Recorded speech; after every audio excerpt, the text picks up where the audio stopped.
mostrar o que acontece durante uma reunião espírita vista do outro lado, do lado dos espíritos. Muito bem, começamos com a primeira imagem, dando os créditos ao trabalho, todos os envolvidos no trabalho, e logo em seguida a primeira cena do primeiro capítulo. Antônio Carlos Tonini volitando com um companheiro que vai acompanhá-lo até a casa espírita, de uma região que ele conhecia bem. Ele morou nessa cidade, trabalhava noutra casa, era um trabalhador espírita, desencarnou e, do outro lado da vida, quis conhecer o que acontecia durante uma reunião. Já que do lado de cá ele tinha conhecimento, do lado de lá ele queria saber como as coisas funcionavam. Muito bem, costumo brincar que nessa cena em que eles estão volitando, você não deve tentar fazer isso em casa, porque com este corpício ainda não é possível volitar. Já dentro da casa espírita, eles são recebidos por um responsável. Toda casa espírita, todo núcleo, em qualquer organização terrestre, sempre existe um espírito responsável que cuida do bastidor, e a casa espírita não é diferente. Joel é o espírito encarregado dessa direção. Ele recebe Tonini, o cumprimenta e aproveita para apresentar a Tonini Marcos, o espírito que está logo atrás do Joel, à direita, é que ficará responsável por acompanhar Tonini nas suas observações durante a reunião.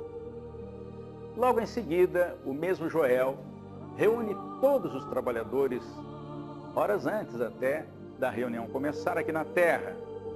Todos os trabalhadores se aproximam, vão ao salão principal para a prece e para a sua preparação.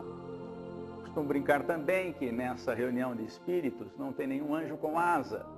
Os espíritos nada mais, nada menos, são aqueles que saem da Terra e continuam as suas experiências do outro lado. Portanto, há muito trabalhador aqui da Terra que desencarna e continua trabalhando na sua casa de origem, por exemplo. Feita a preparação, começam as observações ainda sem o público ter chegado à casa. Uma das coisas que a que Tonini se refere é que toda instituição tem uma equipe de defesa, uma equipe de segurança. Por que isso? Ora, porque aqui na crosta aglutinam-se muitos espíritos que não têm o ideal do Cristo, estão distantes das lições de Jesus e, portanto, eles poderiam invadir o ambiente. É preciso ter seguranças para isso. E já no salão principal, o Tonini mostra, numa posição mais alta, como se estivessem numa outra estrutura, e veremos mais adiante como é que isso é feito. Dois responsáveis pela segurança estão dentro do salão, com um dispositivo que permite, eventualmente, se for necessário, sedar com um pequeno raio, que não mata ninguém, mas pode sedar um espírito que esteja presente à reunião, e ainda que tenha sido autorizado, na hipótese dele ter um surto, ele possa simplesmente ser sedado sem causar maiores constrangimentos ao desenrolar da reunião. Então, o Marcos mostra ao Tonini esses dois espíritos que já estão apostos para essa eventualidade, quando os encarnados e os desencarnados forem admitidos ao salão principal. Falamos então de uma primeira equipe, que é a equipe de segurança que a casa espírita deve e tem. Agora vamos falar de uma outra equipe que também a casa espírita tem, é a equipe médica. O responsável pela equipe médica já está no ambiente que será utilizado para os passes, e observa-se que dois trabalhadores carregam uma espécie de ânfora à mão, e o Tonini pergunta o que é isso ao Marcos. E o Marcos explica que aqueles são recursos colhidos na natureza, aqui na natureza densa, mas eles recolhem os fluidos que são emitidos pela natureza densa. Vamos ver que tipos de fluidos são obtidos na natureza. Essências que saem das árvores, das raízes, das cascas das árvores, muito antes das folhas, mas também dos frutos e também das flores. E é claro, não podemos esquecer da água, o solvente universal, de onde saem muitos recursos para o tratamento na casa espírita durante a atividade do passe. Portanto, esses fluidos que são manipulados, juntos com a doação particular de cada espírito que secunda o passe e de cada doador de fluidos aqui encarnado, que normalmente chamamos de passista, esses três recursos, os recursos do mundo espiritual, os recursos da natureza, os recursos dos espíritos e os recursos do encarnado, compõem uma trilogia que vai receber um quarto elemento, que são recursos de mais alto. Mas nós falaremos isso mais à frente nessa história. Conhecida a equipe médica, vamos passar a uma equipe que normalmente nós não temos notícia, e que nós não temos notícia usual. Uma equipe que faz o trabalho com equipamentos na casa espírita. A cena que você está vendo agora mostra alguns desses equipamentos. Talvez haja um excesso de equipamentos na cena que você está vendo, mas há intercomunicadores e há outros dispositivos até que nós nem conhecemos. Mas vamos pelo menos mostrar um desses dispositivos e como ele trabalha e como ele funciona, que é esse dispositivo que o Tonini está observando em primeiro plano. Então, os espíritos estão preparando alguns dispositivos, muitos dos quais nós nem conhecemos, mas este em particular nós vamos detalhar mais à frente. Há uma outra ocorrência nessa cena. Há um espírito ajeitando uma tela que não será visível aos encarnados. Essa tela, ela vai fornecer base para imagens lá na vida espiritual, para os espíritos que estiverem assistindo à palestra. Falaremos mais sobre isso também depois. Agora sim, está chegando a hora do público ser admitido ao centro espírita. Como é uma casa muito grande, alguém que mora no centro, que faz o serviço de zeladoria do centro, está indo abrir a porta, enquanto Marcos e Tonini, em primeiro plano, fazem comentários a respeito. Na imagem seguinte, uma coisa que não sabíamos como os espíritos faziam. Está certo que o desenho pode ter sido exagerado, porque nós não temos noção de como essas coisas funcionam do outro lado da vida. E mesmo uma descrição de Tonini não é suficiente para nós idealizarmos que desenho poderia ser feito. Muito bem. Na imagem, você vê uma espécie de luminosidade, como se fosse um portal. Para quem assistiu filmes em que há portais para serem atravessados, não é? Esse seria um portal. Qual é a finalidade desse portal logo à frente da entrada de uma casa espírita? É exatamente para evitar que espíritos não autorizados entrem naquele ambiente. E não é preciso ninguém ficar impedindo a entrada deste ou daquele, o que seria muito constrangedor. É um portal iluminado e que só permite passar espíritos acima de determinada frequência de pensamento. Portanto, nós não temos maiores preocupações quando entramos na casa espírita desse jeito, porque os espíritos não autorizados ficam lá fora. Naturalmente, há aqueles casos difíceis, por exemplo, de uma ligação obsessiva entre um encarnado e um desencarnado, cuja separação talvez não fosse conveniente. Há mesmo referência na bibliografia espírita que uma obsessão de muito tempo não pode ser desligada de uma hora para outra, porque inclusive pode haver prejuízo de saúde e às vezes até de morte para aquele que está encarnado. Esse portal, então, tem essa finalidade, separa sem precisar ninguém ficar lá impedindo a entrada deste ou daquele e, portanto, não constrangendo os trabalhadores. Vocês vão notar aí que há trabalhadores encarnados entrando, há inclusive uma criança dando a mão à sua mãe, estão entrando porque a Casa Espírita também tem, no dia da reunião pública, um espaço reservado à noção espírita e evangélica segundo o Espiritismo, para crianças e jovens. E essa casa tem essa atividade durante a reunião pública. É uma casa grande. E você pode ver também, à frente da imagem, vários espíritos, com o perispírito de tonalidades diferentes. Foi usada a cor escura para mostrar aqueles espíritos que estão aqui na crosta e que não conseguem ascensão. E, portanto, diante daquela luz muito grande que o portal oferece, muitos até confundem como sendo ali a porta do céu. Há essa referência. Mas não é o céu, é aqui uma casa espírita, recebendo necessitados do mundo espiritual e também aqui do mundo material. Estes espíritos mais escuros na cena, eles não estão autorizados a entrar, e isso é feito de maneira muito natural, como já explicamos. Muito bem, já dentro da casa, passemos a outro momento importante na reunião. É o momento de preparação, a reunião está por começar. A maioria das casas usa o recurso da música ambiente, da música de fundo, suave, mas que emociona, e que fica permanentemente recebendo os companheiros que estão chegando. Mas em algumas casas há também a música ao vivo, onde um trabalhador que toca algum instrumento, quase sempre o violão, e também canta, faz uma apresentação, às vezes até mesmo uma prece musical.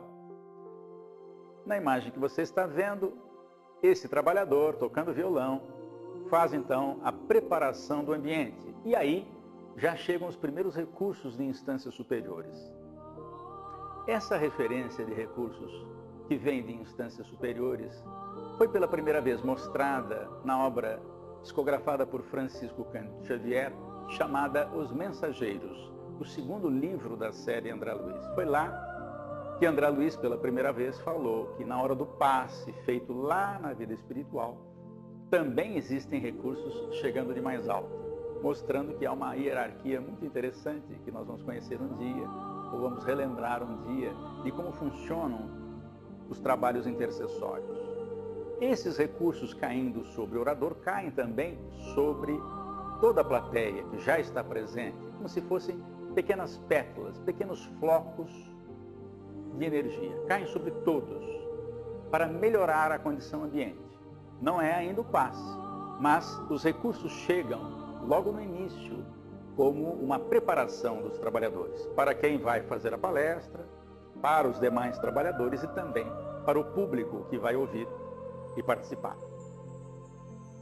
Muito bem, feita a prece, começa a reunião. O orador está à mesa, ladeado por 2 cooperadores encarnados, que o sustentam na atividade com recursos energéticos, e atrás dele 2 espíritos fazem a sustentação do outro lado da vida. Em primeiro plano, você nota que algumas pessoas estão na plateia, e nós vamos prestar mais atenção nessa moça que está mais à esquerda do vídeo. A palestra começa e um jato de luz que liga pensamento do espírito que está atrás do orador encarnado e a mente do orador mostra o seguinte: a ideia é passar que existe uma ligação de quem fala na casa espírita com a mentoria. Pode ser o mentor do próprio orador ou alguém mais, que está ali para secundar a fluência das ideias. Mas um detalhe: esse espírito que está por trás disso, que facilita as lembranças do orador, não pode nunca colocar na boca do orador, ou melhor, terá muita dificuldade de o fazer, não deve falar, caso a informação não esteja no conhecimento do orador.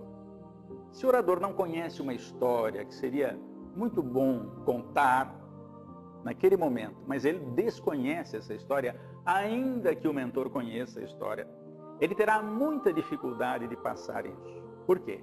É como se nós, não tendo um arquivo no computador, quiséssemos chamá-lo, quiséssemos buscá-lo. Nós não vamos conseguir. Por quê? Porque o arquivo não está lá. Portanto, o orador traz o seu conhecimento, é com este conhecimento que os espíritos trabalham. Claro, pode haver exceções. Às vezes, uma providência, uma visão, uma imagem pode ser mostrada ao orador.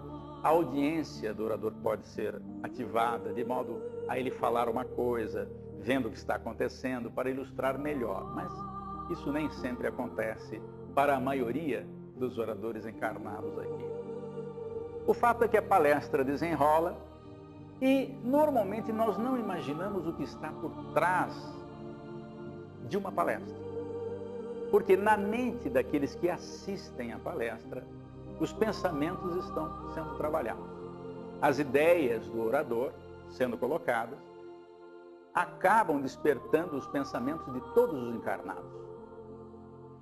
Esta jovem, em primeiro plano, tão logo o orador faz uma referência às atitudes evangélicas, do respeito ao próximo, faz com que a moça lembre imediatamente de um episódio daquele dia, no início do dia, que ocorreu entre ela e sua mãe.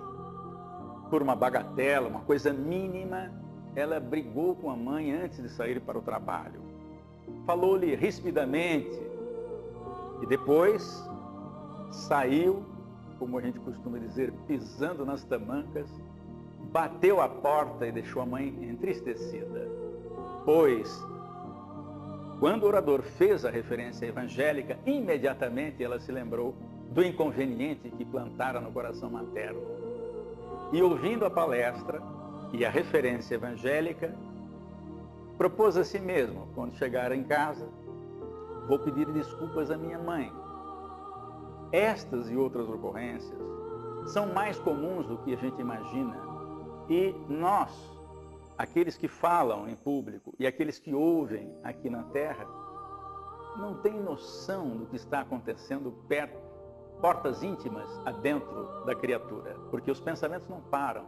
E às vezes a reflexão de um minuto é motivação para a mudança de comportamento, que é o que se deseja. A proposta de Jesus é que mudemos o nosso comportamento.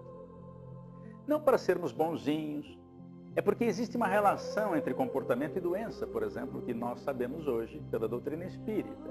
E por isso a advertência de Jesus, toda vez que curava, primeiro uma advertência de que Jesus não curava ninguém, ele propunha a cura, acrescentava recursos, mas a cura só viria se a pessoa se modificasse. Então, ao curar, Jesus sempre dizia, tua vontade te curou. Vá e não erres mais para não te acontecer coisa pior. Ora, que referência é essa? Senão uma relação de causa e efeito entre comportamento e doença. São os nossos comportamentos que geram as nossas doenças. Voltando um pouco atrás, nós falamos agora há pouco na palavra vontade para ilustrar uma frase de Jesus, mas Jesus usou a palavra fé. E fé, segundo Allan Kardec, no capítulo 19 do Evangelho segundo o Espiritismo, é uma combinação de 3 fatores: vontade, certeza e lucidez. Vontade para desejar fazer, certeza de que vai conseguir e lucidez para escolher os melhores caminhos. Isso está no capítulo, repetindo, 19 do Evangelho segundo o Espiritismo. E, portanto, essa referência mostra, como eu já falei, uma relação de causa e efeito entre a minha vontade e as minhas doenças, o meu comportamento e as minhas doenças. Muito bem, seguimos em frente agora na história. Marcos e Tanini observam agora, entre o público, uma senhora no centro da cena, cujos pensamentos, pela cor da nuvem que está em torno dela, mostram que ela não está pensando bem. Os espíritos estão observando isso. Na Terra não conseguimos fazer isso, mas lá eles conseguem. Essa senhora está pensando alguma coisa que não é boa e, portanto, esses pensamentos acabam escorrendo para o seu tórax e ela sente uma certa pressão no tórax. E Marcos diz ao Tonini o seguinte, olha, ela gera o próprio desconforto. Mais uma vez a tese de que as nossas doenças têm causa no nosso comportamento. O que pode ser um pensamento, porque o livro não fala o que ela estava pensando de ruim. Mas nós podemos aqui imaginar uma série de situações. Por exemplo, que essa senhora não gosta da nora. Pode acontecer. Pode, e talvez seja mais comum do que a gente imagina. Ela não gosta da nora porque se sente responsável pela felicidade do filho. Ela acha que o filho fez uma má escolha. Ora, se a escolha é dele e ele já é maior de idade, ele que enfrente a situação. Eu não consigo mais, numa idade como essa senhora está, interferir na vida do filho sem prejuízo a mim mesmo. E, portanto, pensando mal da nora, esses pensamentos nocivos acabam se sobrepondo aqui no tórax, junto do órgão, que é o do sentimento, o coração. E essa pressão a faz sentir-se mal. É a primeira vez que ela está indo ao centro espírita, por exemplo, porque alguém lhe falou, se você tomar um passe vai sarar. E de fato, Marcos diz a Tonini que ela vai à sala de passe, vai tomar passe e os espíritos vão remover aquela nuvem escura. Mas, se ela não mudar comportamento, ela vai continuar com esse problema, porque se chegar em casa e voltar a pensar mal da nora, ela vai produzir novamente aquele teor de pensamento, que vai escorrer e vai se concentrar logo acima do órgão do sentimento. Esse desconforto vai permanecer. Ela só vai sarar o dia que ela mudar comportamento, marcando a tese de Jesus, que são os nossos comportamentos que geram as nossas doenças. Portanto, ela vai tomar passe várias vezes e vai melhorar, mas ela é a geradora do próximo desconforto. Se esse desconforto prosseguir, ela pode ter, por exemplo, vou dar um exemplo, isso não quer dizer que o que eu vou citar seja o caso de todas as pessoas que passam por esse problema. Pode ser que ela tenha e desenvolva nódulos no seio, por exemplo. Se esse problema persistir, é possível que o câncer venha também nessa região. E às vezes em palestra, algum homem levanta a mão, senhor Américo, quer dizer que eu nunca vou ter câncer aqui no tórax, porque eu não tenho seio. Eu respondo, cuidado, porque o órgão de choque pode ser outro. Somos nós que localizamos a energia negativa onde a gente quiser. Por quê? Porque há órgãos de choque por todo o corpo. E às vezes, se na mulher é aqui, nesse caso, no homem pode ser no outro órgão. Mas vamos em frente. Agora a cena mostra 3 pessoas, uma dormindo profundamente, a outra cochilando, e uma terceira, uma senhora, que está piscando pesado. Por que colocamos isso? O livro fala que as pessoas, quando vão a uma casa espírita, nem sempre se comportam atentos. Há pelo menos 3 causas identificáveis. Podem existir outras. Aquele senhorzinho mais no fundo, que dorme profundamente, faz um trabalho difícil, um trabalho braçal, chegando à casa espírita, está cansado, o ambiente da casa espírita favorece, a leveza do ambiente, do ponto de vista fluídico, energético, facilita, ele aproveita aqueles instantes e acaba descansando ali mesmo. Já isso não acontece com aquela senhora que está piscando duro. Ela não está prestando atenção direito na palestra, e quando não presta atenção, ela se desinteressa, acaba fechando os olhos muitas vezes, piscando duro, é capaz de dormir. Talvez seja por causa também do orador. O orador às vezes não está agradando. Pode acontecer, não está num dia bom, não está num dia feliz. Mas também ela não exerceu a vontade no sentido de aprender com as lições que são faladas na casa espírita. Todo orador, todo falador da casa espírita tem uma coisa a dizer, tem uma experiência a contar. E, portanto, nós podemos nos utilizar dessas experiências se estivermos atentos. Mas, em primeiro plano, aquele que dorme aí profundamente, esse senhor está sob influência. O espírito que o influencia não gosta que ele vá ao centro. Ele não entrou, está lá do lado de fora. E tem uma nuvenzinha escura aí, né? Um pensamento, como se fosse um jato de pensamento escuro, dirigido a ele, pelo seu amigo, o obsessor, que o aguarda sair do centro. Ele não conseguiu entrar, mas lá do lado de fora, ele hipnotiza à distância o seu companheiro encarnado. Por quê? Há múltiplas explicações.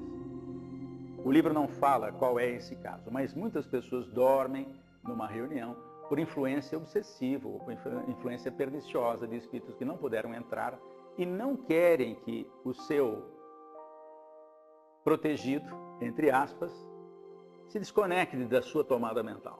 Porque quase sempre, quando a pessoa entra na casa espírita e enxerga o mundo de outro ângulo, com a outra panorâmica, essas conexões com espíritos necessitados inferiores acabam se desfazendo. E esses espíritos não querem que isso aconteça. Mas prossigamos no nosso centro espírita, visitando as tarefas lá do outro lado. Agora é um senhor cuja tela mental nós não estamos vendo ainda, mas vai aparecer daqui a pouco na sua tela. Tonini está percebendo, com a ajuda de Marcos, que este cavalheiro não está atento à palestra. Ele olha, mas não vê. Não enxerga. Ele está pensando em alguma coisa. Vamos ver o pensamento dele. Ele está pensando nos negócios. Está se vendo na mesa de trabalho, no escritório. Tonini pergunta a Marcos se ele está com algum problema. Ele diz que não. Ele só está preocupado em ganhar dinheiro. Pode ser que esteja visitando pela primeira vez a casa espírita e ainda não atentou para a proposta dos espíritos. Portanto, isso é muito comum na casa. Aquelas pessoas que vão assistir a palestra, mas estão vivendo uma outra realidade nos seus pensamentos. Bem, agora chegou a hora de nós conhecermos o que acontece do outro lado da vida para aqueles espíritos que entraram para também assistir a palestra. Algumas pessoas podem ficar preocupadas quando entram numa casa e sentam-se à cadeira. Elas podem se perguntar, será que eu estou sentada no colo de um espírito? Ou é ele que está no meu colo?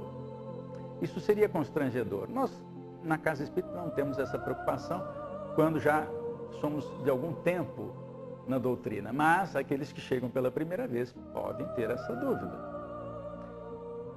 A cena que você vai ver mostra que há um mezanino, uma região estruturada no mundo espiritual, com recursos de matéria do mundo espiritual, para receber exatamente os espíritos que vão acompanhar a palestra. Eles estão ali no mezanino, assistindo a palestra. Agora vai entrar em ação aquela tela que estava atrás da mesa do orador, foi mostrada na preparação, e que os encarnados não veem a tela, mas os desencarnados estão vendo. Quando o orador faz uma referência a Jesus de Nazaré, ensinando determinada parábola, essa imagem vem à frente de todos. Os espíritos. Os encarnados não vão ver, a menos que tenha alguma coisa do projeto imagem. Mas, lá na vida espiritual, esse recurso é bastante utilizado, mostrando que também na vida espiritual eles usam a imagem para comunicar melhor uma ideia. E lá eles devem ter os originais da vida de Jesus e, portanto, eles podem ver ao vivo e em cores como é que foi isso. Muito bem.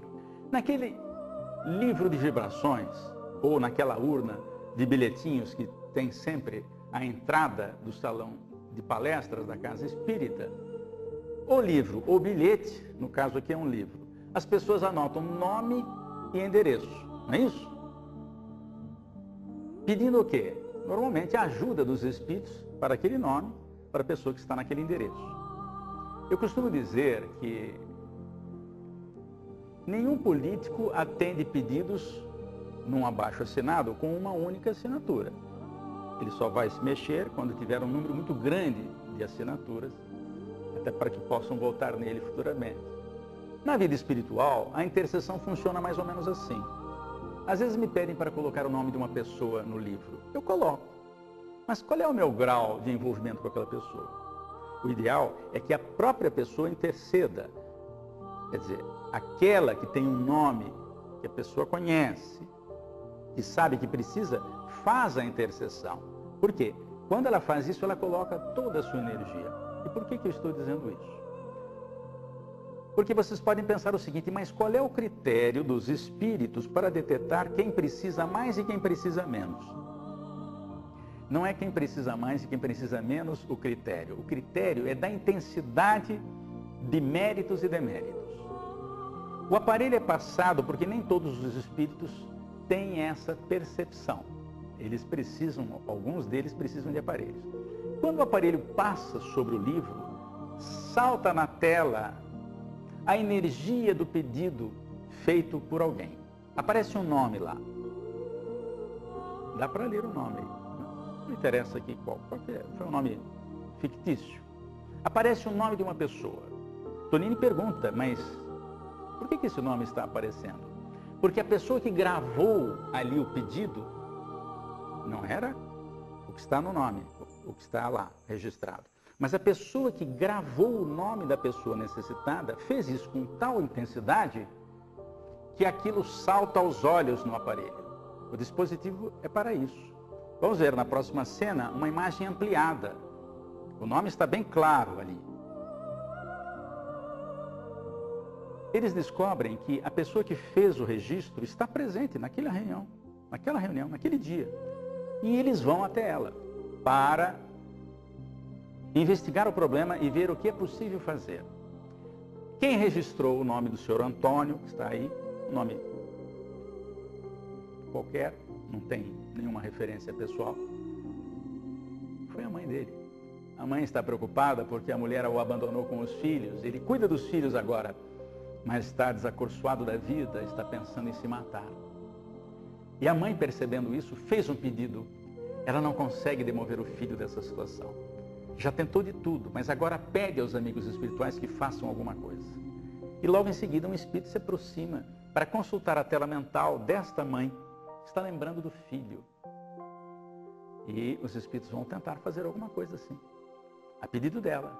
O mérito é dela, a necessidade é do filho dela. E eles vão ver o que é possível fazer. É claro, em toda ajuda tem uma recomendação das lições de Jesus. Primeiro nós temos que nos ajudar, depois o céu ajuda. Ajuda-te que o céu ajudará. Mas, como a mulher, a mãe da pessoa, fez um pedido com muita intensidade, os espíritos vão fazer o que é possível. Muito bem. Agora chegou o momento dos passes. Lá na sala de passe é que vamos observar um outro fato. No canto lá à esquerda tem uma pessoa pensando em tudo, menos no que está acontecendo ali. E mais no centro das pessoas que vão tomar o passe está uma jovem que sai levemente do corpo. E podemos perceber isso pelo laço que une o seu perispírito ao corpo de carne. O que Marcos explica ao Tonini? Diz que o passe, ele é de um teor de energia que penetra o nosso corpo. Mas, se o perispírito sai um pouquinho, por esforço da prece, da concentração de quem vai tomar passe, o perispírito praticamente absorve todos os recursos. E quando volta a se justapor ao corpo de carne, consegue fazer um efeito melhor, mostrando mais uma vez a lição de Jesus, a cada um segundo as suas obras. Enquanto o homem no canto, à esquerda da imagem, não está preocupado com nada, está tomando passe automaticamente, a jovem está fazendo uma oração naquela hora. Isso dilata um pouco o perispírito, ele nem talvez tenha saído tanto do desenho, no desenho que está sendo mostrado, o perispírito talvez não tenha saído tanto do corpo. Isso foi um exagero de desenho para mostrar que o perispírito às vezes se dilata, ou às vezes sai um pouquinho, só para mostrar isso. Terminado o passe, vamos dar uma passadinha lá no ambiente onde estão as garrafas d'água com os nomes. E os espíritos estão magnetizando a água, colocando ali recursos que podem servir de medicação para aquela pessoa cujo nome está estampado na garrafa. Naturalmente, os espíritos investigam as necessidades e colocam ali recursos compatíveis com méritos e deméritos de cada um, para que cada garrafa tenha a sua contribuição adequada ao seu problema orgânico. Muito bem, a reunião está quase encerrando. E o responsável pela equipe médica dá mais algumas informações ali ao Tonini. E logo em seguida, a reunião termina. Mas começa uma outra tarefa. Nessa casa espírita existe o atendimento fraterno depois da reunião pública, porque as pessoas que vão à reunião pública aproveitam a ida e na saída já fazem o atendimento fraterno. O companheiro que vai fazer o atendimento fraterno já está a postos fazendo a sua leitura de preparação, a sua oração, e 3 espíritos estão designados para ajudá-lo. A responsável por essa equipe é uma mulher, é o espírito de melhor percepção, melhor sensibilidade. Os outros também cooperam. Muito bem. A primeira pessoa que é atendida é um senhor que tem alguns problemas orgânicos já instalados no corpo físico. E a imagem mostra que esta mulher, esse espírito que é mulher, está vendo dentro do organismo dele exatamente onde está o problema. Ela sabe onde está o problema. Intui o atendente fraterno para avisar o companheiro que ele precisa consultar um médico de sua confiança. Por quê? O problema já está instalado no corpo físico. Pode ser que precise de uma cirurgia, mas isso o médico terrestre vai avaliar. Do lado dos espíritos, ela está observando que a lesão, do outro lado, está observando a lesão e vai contribuir fluidicamente para que isso melhore também. Era a primeira vez que o senhorzinho estava indo ao centro espírita. Recebe uma intuição da atendente, ele, o atendente fraterno, aliás, para que oriente essa pessoa para vir nos dias de tratamento de passe, por algum período, em função do problema, mas que ele não dispense o tratamento médico. Muito bem, agora uma outra pessoa entra, é uma jovem bastante desesperada, ela está numa espécie de obsessão, desesperada, ela não tem maiores sintomas no organismo físico, mas do ponto de vista psicológico ela está bastante alterada. Essa mulher, chefe da equipe, observa o psiquismo lá no fundo para saber o que está acontecendo e identifica imediatamente o problema. Ela está ligada a uma entidade que a persegue, está do lado de fora, não foi autorizada a entrar. Ela identifica esse problema e orienta o atendente fraterno para dizer a ela que comece também um tratamento de passes e também vai colocar o nome dela para o tratamento da desobsessão, porque ela está com uma influência perniciosa. E alguém poderia perguntar, mas que problema é esse? É o marido dela. Dessa encarnação não, ela nem casou. É o marido da outra encarnação, que ela abandonou. E esse marido não perdoou-a. Ela já está encarnada outra vez e o marido a persegue. Isso nos leva a muitas reflexões. Há sintomas que não sabemos as causas, mas elas às vezes são profundas, estão lá em outras vidas. E os sintomas estão começando a aparecer. Por sorte, ela procurou a casa espírita. Vai ser orientada, vai estudar, vai fazer cursos, vai entender a proposta de Jesus. E em se modificando, vai ajudar o marido a se modificar.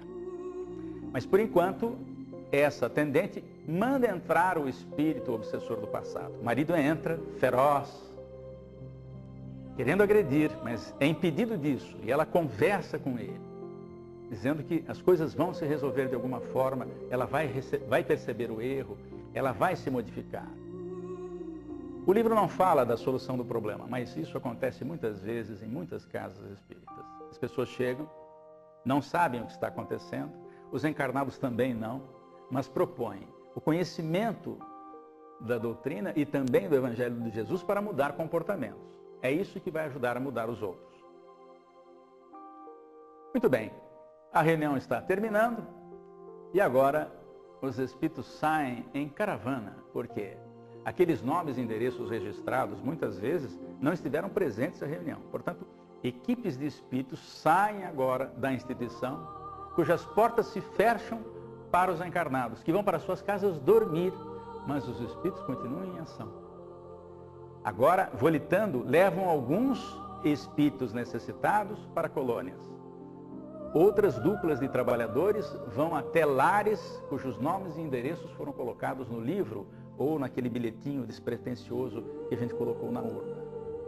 Nada disso deixa de ser levado em conta por uma questão de respeito dos espíritos à casa que trabalha em nome do Cristo.